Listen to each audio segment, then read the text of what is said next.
In this video, we're going to look at the up and down yo-yo roller coaster ride that Lemonade stock has been on and ask the question, what is Lemonade stock going to do next? Is the stock going to fly up to $150 a share?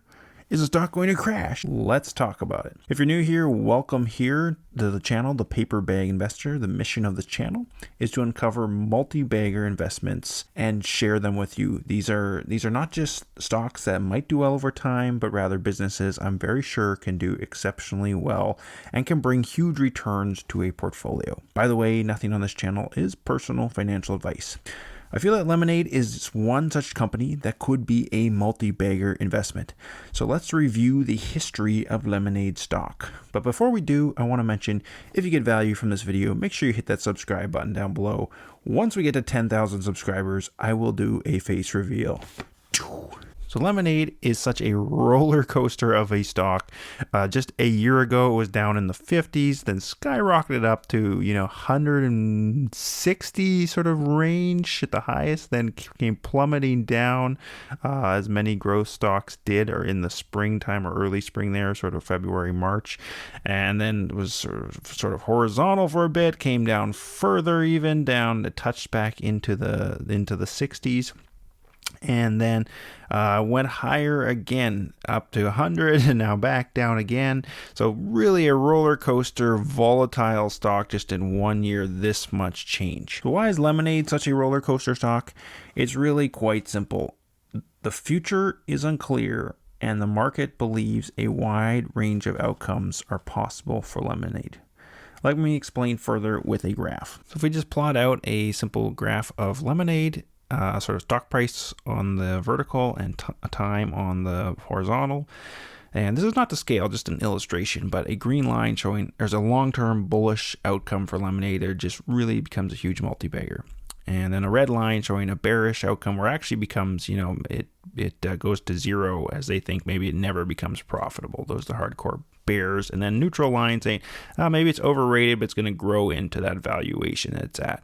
And in between there, you kind of like $50 to $150 per share is kind of this fluctuating point if you zoom in right now. But in the future, those potential outcomes are vastly different, which is why right now you get this real ping pong possibility of valuations today, because the long-term valuations just between here and here, and let alone between here and bankruptcy, are really what these different streams of people that they believe the stock could do. So because you have these different forces in the market really believing, some people that it's could be worth a ton, some people thinking it's just overrated and it'd be just a niche little insurance player and it's already kind of keep the same valuation over a span of time, grow into that. And then people who think they're never going to become actually profitable and just run out of money in their stupid little website and app, and they're going to go bankrupt. So you have these different really opposing views here in the market, which causes in the short term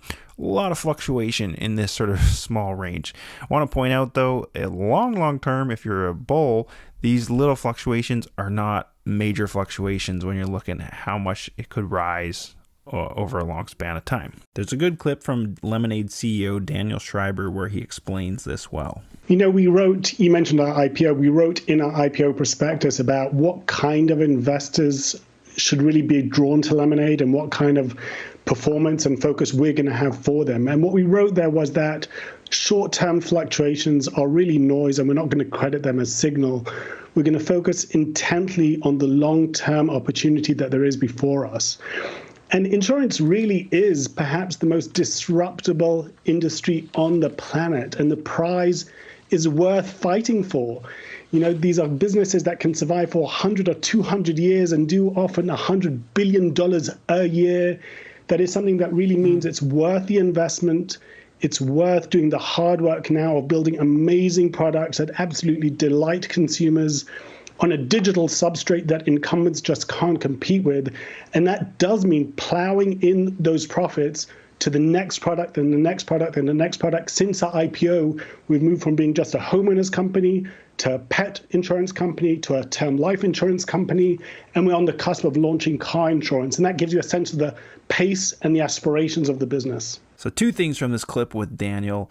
Number 1, as a Lemonade investor, you have to expect that there's going to be a lot of volatility with Lemonade stock. As he calls it, there's a lot of noise that's pushing it up and down all around. A lot of noise in the marketplace around that. And the reason, as I pointed out, is because people have such varying different expectations or beliefs on what the projected outcome of the company could be. So there's going to be a lot of volatility in any company like that. And the second thing is you have to remember as a Lemonade investor that it's a long-term game. You have to have a long-term perspective on the stock. And that's what I love about Lemonade and their management and their thinking, is that they're thinking long term. They want to make the very best sort of foundation, the best digital structure behind everything that they're using that works, that can have a number of exceptional products built onto it. And then each product they want to make as fantastic, exceptional, seamless user experience, simple, efficient for their back end. All those aspects, they're thinking of all those details and building the long-term products that could become, a huge insurance Goliath of a company built on top of that. So that's what they're building. That's how they're thinking, and they're not bothering or worried about, they're not stressed about those short-term immediate noises and fluctuations in the stock. So you might be wondering at the end of this, will Lemonade crash or will it skyrocket? What's going to happen next? I don't know. Truth is, I don't know. But I do think 5 years from now, 10 years from now, I think it's going to be worth significantly more than it is now. So you just have to remember to ignore those noises in the marketplace and keep focused on the long-term perspective. Finally, I'll leave one more thing with you. I saw this tweet the other day. I thought it was pretty funny. This guy said, if you had invested $1,000 in Apple stock in 1996, you would have sold it for $750 when it crashed 25% in 1997. So I thought that was pretty funny. And as a Lemonade investor, helpful, or for anyone invested in a volatile stocks, that again, you have to have the perspective that there's going to be a lot of noise, there's going to be a lot of volatility, and you have to think, what's the long-term game here? What's the long-term perspective I can focus on? And that's going to weather you through those up and down valuations, and also give you the confidence when the stock does come down, you can double down or buy more shares. And to me, that's when you get the best deal on those shares. I get them for maybe half the price for a stock that's, could do exceptionally well. Let me know what you think of Lemonade and their volatility down below in the comments. Thank you so much for watching, and remember, it's in the bag.